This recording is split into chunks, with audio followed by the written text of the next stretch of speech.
I canceled my daughter's goodbye party to babysit her siblings. She sulked, so I canceled her promised trip money as punishment to teach her to respect adults. She just turned 18 and abandoned us. I'm a 42-year-old father, and I'm trying to figure out if I'm handling something the wrong way or if this is just one of those situations where a teenager is being difficult and we're overthinking it. My daughter Zoe is 17. She's always been the kind of kid who doesn't ask for much. Not in a dramatic, look how independent I am way, but in a quieter sense. She works when she can, saves her money, and usually handles her own expenses without coming to us unless she really needs help. A few weeks ago, she came to me about a trip she wanted to take with her friends. She had already figured everything out. Rides, where they'd stay, what they'd be doing. It wasn't anything huge, just a short trip before things get busy again. The only problem was money. She had recently left her job, and I could tell she didn't like asking, but she did anyway. She explained she was short about $80 for everything. Food, a couple things she needed, and just general spending money. I told her I'd cover it. She didn't make a big deal out of it, but I could tell she was relieved. She said thanks a few times, and that was that. No conditions, no expectations attached. At least not at the time. The trip hasn't happened yet, but she's been looking forward to it. You could tell in small ways, checking things on her phone, talking about it with her friends, and figuring out what she needed to bring. Then 2 days ago, things shifted. It was my wife's and my anniversary. We don't go out often, so this was something we actually planned. Reservation, timing, everything is set. That afternoon, I asked Zoe if she could stay home and watch her younger brothers. They're 3 and 9, so not exactly check in once in a while. Ages. She paused when I asked. Not a long pause, but enough that I knew something was coming. She said she already had plans. I asked what plans, and she told me her best friend was having a goodbye party that night. The friend is moving away soon, and this was one of the last chances they'd get to hang out properly. There was a moment where I just stood there, thinking about how to respond. I told her we already had reservations and asked if she could skip it this time. I kept it pretty straightforward. I wasn't angry yet, just expecting she'd understand. She didn't say yes right away. She suggested getting a babysitter instead. That would have worked if we had planned ahead, but it was already late in the day. Finding someone last minute, especially for a 3-year-old, isn't simple. My wife mentioned calling my sister, but I shut that down. My sister has her own kids and enough going on. I didn't want to drop this on her with no notice. So it came back to Zoe. I told her it was just one evening, that we don't ask her for much, that this was important to us. She looked torn, not defiant, not dismissive, just stuck. For a second, I thought she was going to refuse. There was this hesitation, like she was weighing something heavier than just party versus babysitting. I remember her glancing at her phone. A message popped up and she didn't open it, just looked at it, then locked the screen. Then she said, "Okay, I'll stay." The way she said it didn't feel like agreement. It felt like giving something up. I said thanks, probably too quickly, and moved on. At the time, I was just relieved the situation was handled, but there was a moment later that stuck with me.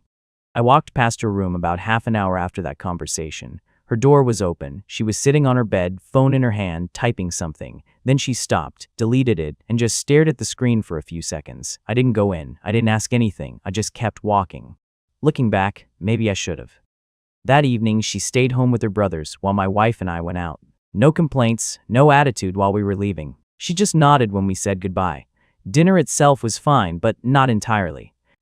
My wife mentioned Zoe once or twice, wondering if she was okay or if we should have tried harder to find another option. I brushed it off at the time. I said she agreed that it was handled. But even then, there was this small part of me replaying how she said, "Okay." When we got back, the house was quiet. Kids were asleep. Zoe was in her room. I knocked lightly and opened the door. She was sitting at her desk, not really doing anything, just scrolling on her phone. I asked how everything went. She said, "Fine." I asked if the kids gave her any trouble. She said, "No." Short answers, nothing more. I stood there for a second, expecting her to say something else. Maybe complain a little, maybe mention the party. She didn't. So I just said goodnight and left. The next day is when it became more noticeable. At breakfast, she barely spoke. My younger one was talking about something random, and she nodded along but didn't really engage.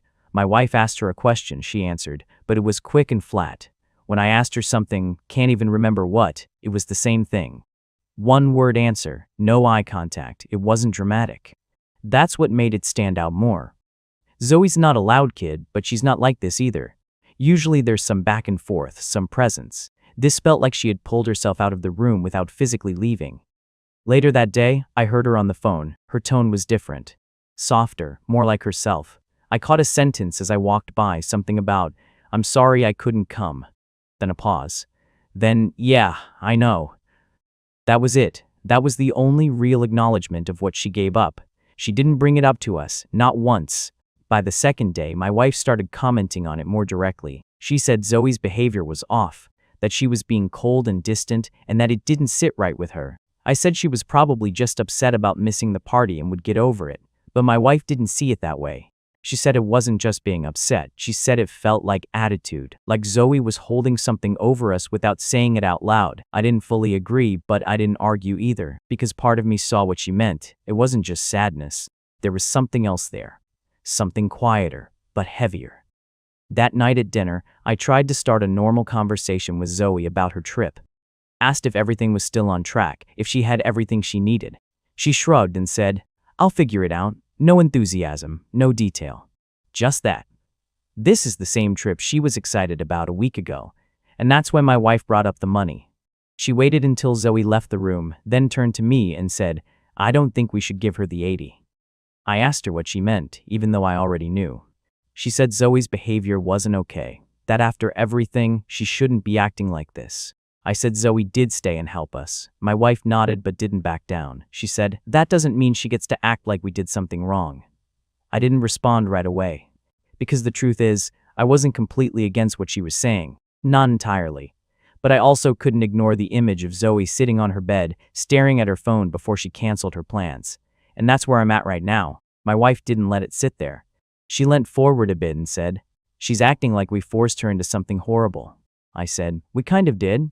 She gave me a look at that, not angry, just firm. "No, we asked her to help." She agreed. That word agreed felt off, but I didn't push it. My wife kept going. She said Zoe hadn't said thank you, hadn't shown any appreciation, and hadn't even tried to act normal since, just walking around like she's been wronged. I said Zoe was probably just upset about missing her friend's party, that it would pass. My wife shook her head. "That's not just being upset. That's attitude." I didn't answer right away, because I had noticed it too, the short replies, the way she avoided looking at me, the shift in how she carried herself around us. It wasn't loud, but it was there. "Still," I said, "she still did what we asked." My wife didn't argue that part.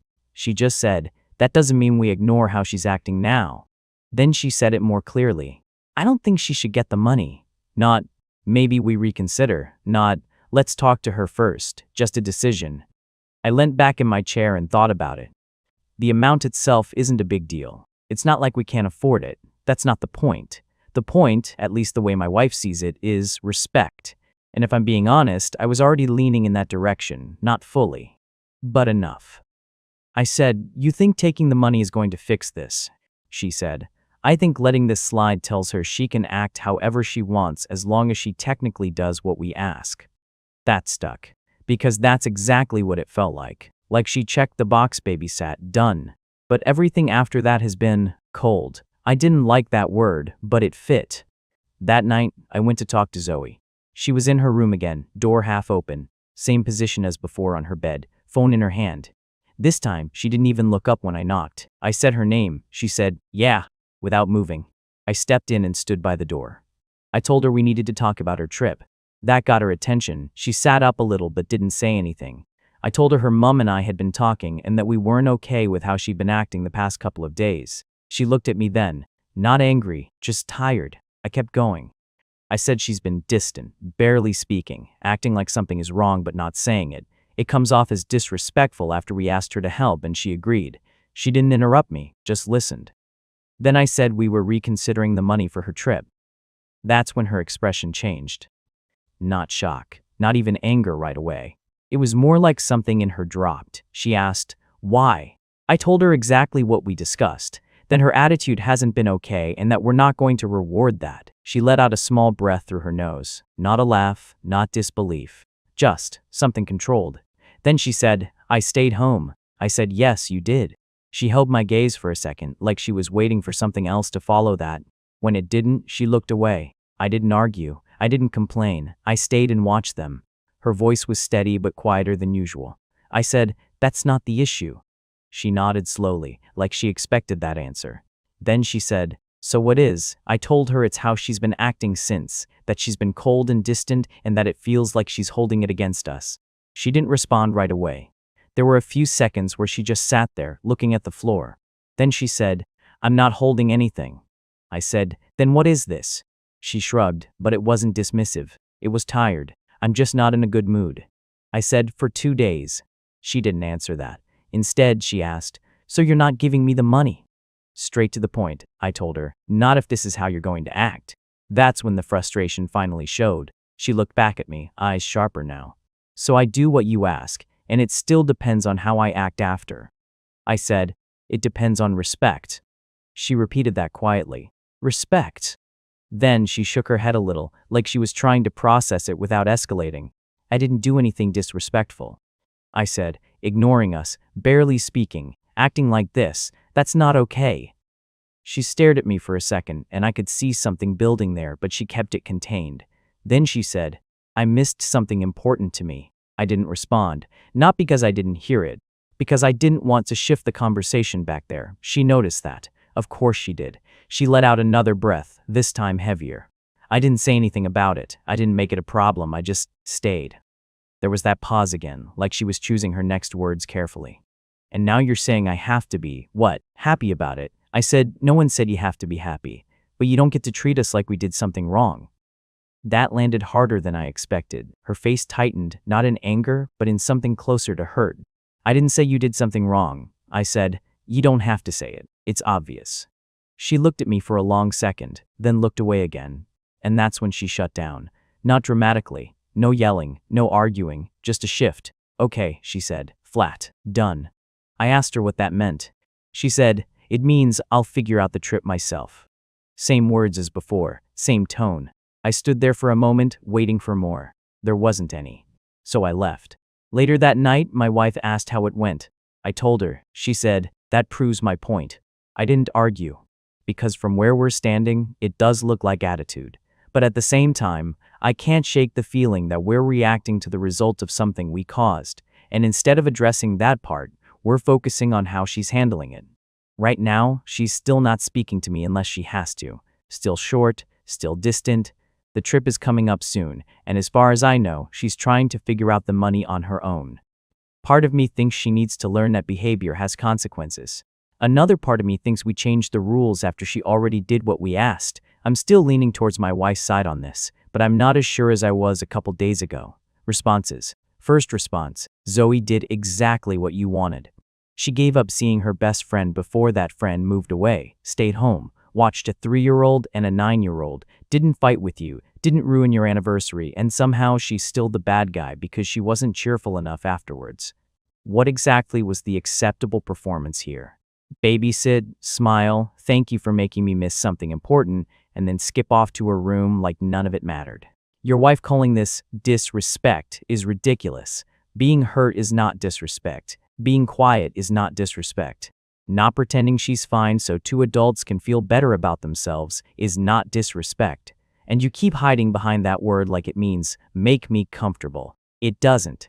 The grossest part is that the 80 was already promised. That wasn't some reward she was trying to earn. You told her you'd pay it, then after she already sacrificed her plans, you two decided to turn it into a behavior leash anyway. So now the lesson is what? Even if she does the responsible thing, you can still move the goalposts and punish her for having feelings about it. That's the kind of thing kids remember, not the babysitting itself. The part where they realize their parents don't actually want honesty. They want obedience with the right facial expression. And your wife is worse here, frankly. She got her anniversary dinner, got childcare, and still wants to go back for blood because Zoe wasn't warm enough afterwards. That's petty as hell. She sounds less interested in discipline and more interested in winning. You're sitting there saying you're 80% on your wife's side like that makes you thoughtful. It doesn't. It makes you a coward with a percentage. You know your daughter got screwed here, but because your wife framed it as respect, you're going along with it. Give her the money, apologize, and stop acting like your daughter being hurt is some character flaw she needs punished out of her. Another response, you're both missing something obvious. Zoe didn't agree, she complied. There's a difference, and kids learn it early. She saw you had no backup. She knew pushing back would turn into a bigger fight, so she swallowed it and did what you wanted. That's not cooperation, that's pressure working. Now she's quiet because she's processing it. And instead of recognizing that, your wife is basically saying, she did the task, now fix your face too. That's controlling as hell. Also, your wife calling this disrespect feels like projection. Zoe didn't disrespect anyone. She just didn't perform gratitude afterwards, and that's what's bothering you. If you take that 80, you're proving her feelings don't matter unless they're convenient. Continuation. I didn't expect things to drag out like this, but they have, and if anything, it's gotten more tense in ways I didn't anticipate. After my last post, I talked things over more with my wife. We weren't arguing about it, but we kept circling the same points. She was firm that Zoe's behavior crossed a line, not because she missed the party. That part she kept saying was unfortunate but necessary, but because of how she's been acting since. Cold, distant, bare minimum responses. I agreed with her more than I didn't. I still do, mostly. What I didn't expect was how far she'd take it. At first, it was just about the 80. My wife said we should hold off on giving it to Zoe until her attitude improves. Not cancel the trip entirely, but make it clear that we're not just handing things over while she acts like this. So I went back to Zoe with that. I told her we weren't giving her the money right now, that we needed to see a change in how she's been acting, more engagement, less shutting down, and then we could revisit it. She didn't argue. That's the part that's starting to get to me. She just nodded and said, okay, no pushback, no frustration, just that same flat tone. I asked her if she understood what I meant, and she said, yeah, I'll figure it out. Same sentence again. It's like she's decided she's done trying to meet us halfway. Over the next couple of days, nothing improved. If anything, it got worse.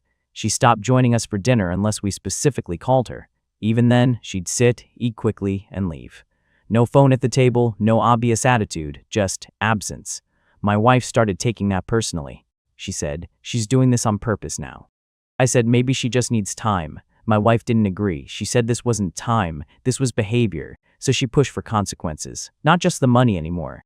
She said Zoe clearly didn't appreciate what we did for her and didn't respect us enough to act normally after everything, and that letting this continue would just reinforce it. I didn't fully agree with escalating it, but I didn't shut it down either. That's probably on me.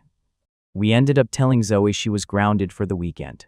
No going out, no seeing friends. She looked at us when we said it, actually looked this time, and there was something different in her expression.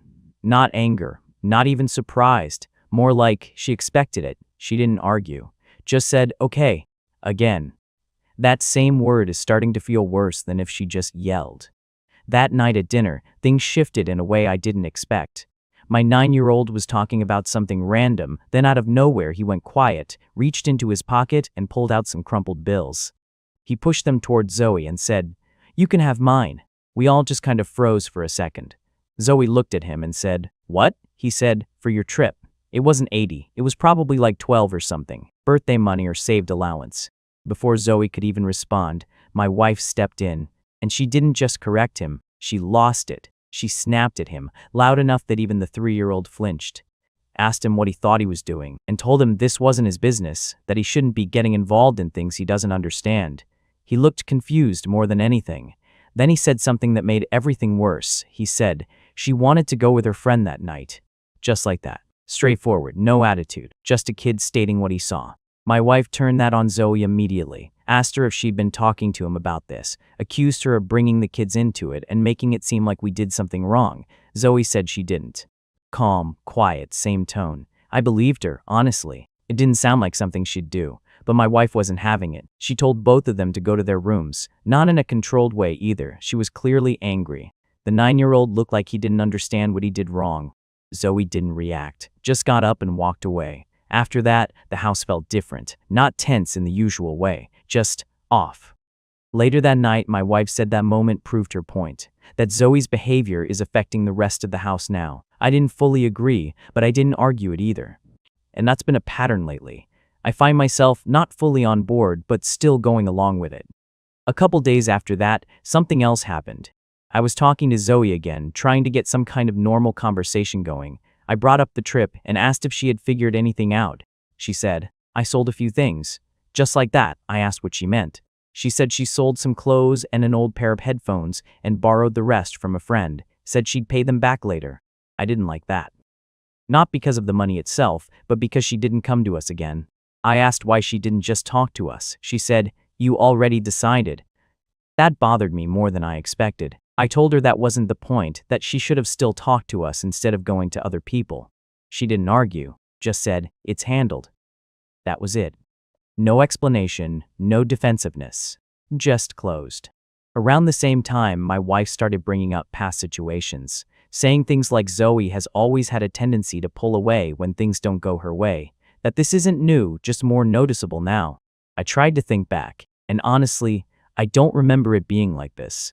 But the more my wife said it, the more I started seeing it that way, even if I'm not sure it's accurate. Then came the dinner where Zoe finally said something, not a blow-up, nothing dramatic, just one line. My wife had made another comment about her attitude, and Zoe said, "I didn't know I had to act happy after doing what you wanted." That was it, no yelling, no sarcasm, just direct. It landed hard, but instead of addressing what she said, I focused on how she said it. I told her that tone wasn't okay, that this is exactly the kind of attitude we've been talking about. She didn't respond, just went back to eating, and somehow that felt worse than if she'd argued. At this point, I'll admit something. I've started testing her. Not intentionally at first, but now I'm aware I'm doing it. Asking questions I know might get a reaction, bringing up the night again, mentioning her friend leaving, trying to see if she'll finally push back or show something other than this flat, controlled version of herself. She doesn't. Every time, it's the same, short answers, neutral tone, no engagement, and the more she stays like that, the more it feels like she's choosing it, which makes it harder for me to back down. My wife says she's changed, that this isn't just about one night anymore, that something in her attitude has shifted. I've agreed with that out loud.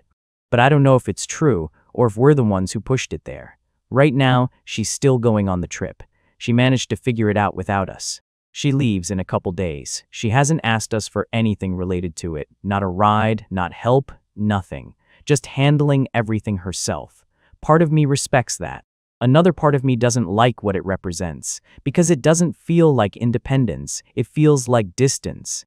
And I can't tell if we caused that, or if this is just who she is now. Either way, things haven't gone back to normal, not even close. Responses. One responded with, "You and your wife are doing something a lot of parents do and then act shocked when the relationship goes to hell later. You're treating emotional compliance like it's part of the chore." Zoe babysat. That was the ask. She did it. End of transaction. What you actually wanted was babysitting plus no visible disappointment. No grief over missing her friend's goodbye, no withdrawal, no awkwardness at dinner, and no reminder that your anniversary cost her something. That's not respect. That's emotional performance.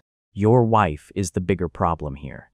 The second the 9-year-old showed empathy, she went nuclear because a child saying she wanted to be with her friend exposed the truth. That wasn't disrespect. That was a kid seeing the situation clearly. She shut it down because the truth made her look bad. And you know damn well this has escalated past reason. Grounding Zoe because she wasn't cheerful enough is ridiculous. Testing her for reactions is even worse. That's not parenting, that's baiting. She's not changed, she's protecting herself.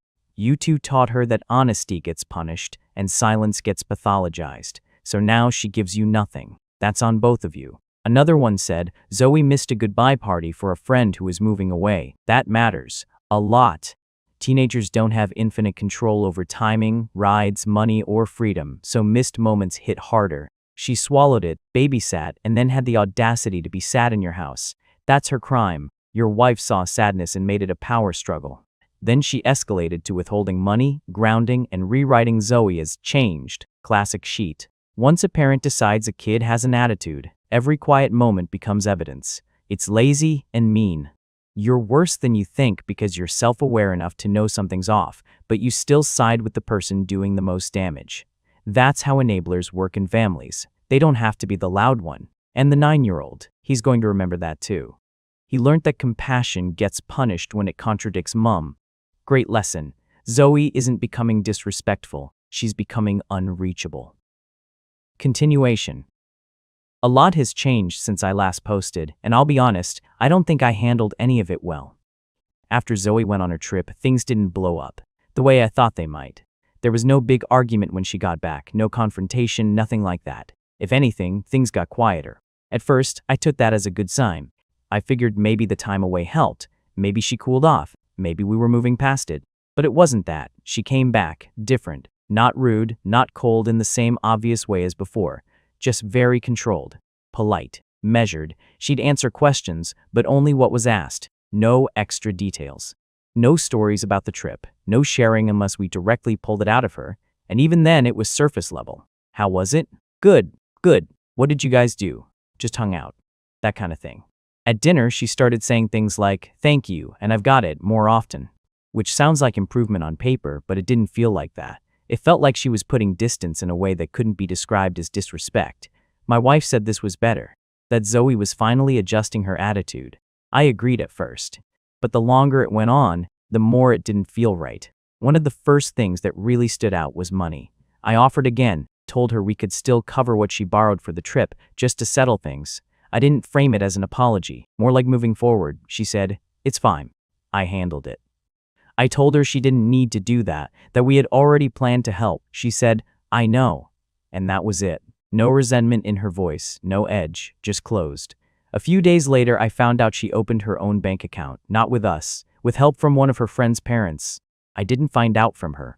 I overheard her on the phone confirming something about it, and when I asked, she just explained it plainly. It's easier this way. That bothered me more than I expected. Not because of control over her money, but because it felt like she was cutting us out of things she would have normally come to us for.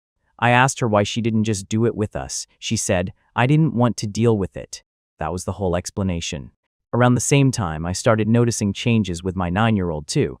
Nothing major at first, just small things. He used to come to my wife for everything. Random stories, questions, showing her things. After that night at dinner, he got quieter around her. Not distant in an obvious way, but more cautious. Like he was thinking before speaking. My wife noticed it too, but instead of connecting it to that night, she blamed Zoe. Said Zoe's behavior was influencing him, and that kids pick up on attitudes like that. I didn't push back on it, even though I wasn't sure I agreed. I think that's been part of the problem. I haven't pushed back when I probably should have. Then there was something else. Zoe had some kind of school event, nothing huge, but something she would have usually told us about. We didn't know about it until after it happened. My wife saw something posted online by another parent, and that's how it came up. When we asked Zoe about it, she just said, yeah, it was today. My wife asked why she didn't tell us. Zoe said, I didn't think you'd want to come. Not said in a dramatic way. Not accusing, just a statement. My wife took that personally. Said, of course we would have come, and that she shouldn't assume things like that. Zoe didn't argue, just said, okay. That same word again. It's become her default. At some point, I tried to fix things. Not in a big way. I didn't sit her down and apologize or anything like that. I just tried to ease things. Offered help again, asked if she needed anything, tried to be more casual with her. Every time, the answer was the same. I've got it. Or, you don't have to worry about it. One time I told her directly, you don't have to handle everything yourself. She said, I know. Then added, I just prefer to. That line stuck with me. It didn't sound like independence. It sounded like a decision. After that, things just stayed like that. No improvement, no big conflict either. Just distance. Then she turned 18. There wasn't anything unusual leading up to it. No big discussions, no warnings. On her birthday, she spent most of the day out. Said she had plans. When she came back, she packed. Not everything, just a couple bags. I asked her what she was doing. She said she was going to stay with a friend for a while, just like that. I asked how long. She said, I don't know yet. My wife stepped in at that point, asked if this was because of everything, and asked why she was making such a big deal out of it. Zoe didn't argue. She just said, I think it's better. No anger, no explanation beyond that. I told her she didn't need to leave, that whatever this is, we can figure it out. She said, I already figured it out. Then she left. No scene, no goodbye moment, just left. That was weeks ago. Since then, we found out she got another job. Full-time, from what I understand. She hasn't asked us for anything. She barely responds to messages. If I text her, I might get a one-word reply hours later. Sometimes nothing at all. Calls go unanswered most of the time. My wife has taken this harder than I expected, but not in the way I thought. She's not blaming Zoe. She's blaming me. Says I let things get this far. That I should have handled it differently earlier. I should have pushed back more and fixed it before it escalated. We've been arguing more because of it. She says, I didn't take things seriously enough at the start, then went along with things when it was too late. I don't entirely disagree. But at the same time, she was the one pushing for most of the decisions we made. Now it feels like I'm taking the fall for all of it. Our house feels empty in a way that's hard to explain, not just because Zoe's gone, but because of how she left. There wasn't a breaking point, no final argument, just a gradual shift that neither of us stopped. And now, I don't really know how to fix it, or if she even wants it fixed. Analysis. This is a clean, textbook example of how parents lose their kid without ever having a big moment to point at. What you just read isn't about a babysitting night. That's just where it started. This is about control, ego, and two adults who cared more about being right than being fair. Let's be real for a second. Zoe didn't rebel. She didn't scream, sneak out, lie, or lash out. She did the exact opposite. She complied. She gave up something that mattered to her, quietly, and then she adjusted her behavior to survive the environment she was in. And what did her parents do with that? They punished her for not performing happiness afterwards. That's the part people gloss over, but it's the whole story. A lot of parents say they want respectful kids. What they actually want is emotional compliance. They want the kid to do what they're told and make them feel good about it. No guilt, no discomfort, no visible consequence, just smooth, convenient obedience. Zoe didn't give them that. She gave them honesty without words, distance, withdrawal. And instead of asking why, they labeled it as attitude. That's where the damage locks in. Once a parent decides, this is disrespect, everything the kid does gets filtered through that lens. Silence becomes defiance. Sadness becomes manipulation. Even neutrality becomes a problem. And then comes the escalation. The money gets tied to behavior.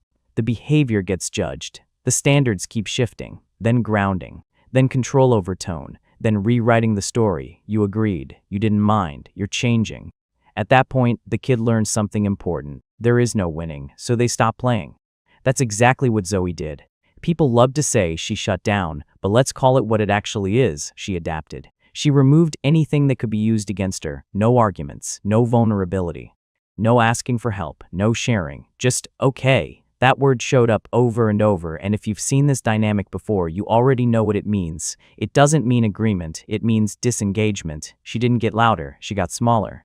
And here's the part a lot of people miss the moment with the 9-year-old. That kid saw the situation clearer than both parents. He tried to give her his own money, not because he understood the full context, but because he understood fairness. She missed something important. That's not right. And what happened? The mom shut it down aggressively. Why? Because that moment exposed the truth in a way she couldn't control. A child, with no agenda, recognized the imbalance, and instead of reflecting on that, she punished it. That's not discipline, that's ego protection. And the dad. He saw it. He knew something was off, and he still went along with it. That's how this kind of damage happens, not just from the loud parent, but from the quiet one who knows better and doesn't act. Fast forward, and now everyone's confused about why Zoe left. She didn't leave suddenly. She left in stages. First emotionally, then practically. She stopped asking for money, then she opened her own account, then stopped sharing her life, then stopped inviting them into it, then physically left. Every step made sense. Every step was a response. And the most telling line in this entire thing: you don't have to worry about me anymore. That's not independence, that's detachment, that's a kid deciding, you're not part of my support system. And once a kid gets there, you don't just fix it with a conversation or an apology tossed out when it's convenient, because from her perspective, this wasn't one mistake. This was a pattern. Her needs are minimized, her feelings reframed, her compliance is expected, her reaction punished, so she removed herself. And now the parents are sitting in the aftermath, arguing about who's to blame, like that even matters anymore. The truth is simple, and it's uncomfortable. They didn't lose their daughter when she walked out. They lost her the moment she realized that being honest with them wasn't safe, and that doing the right thing still wouldn't be enough.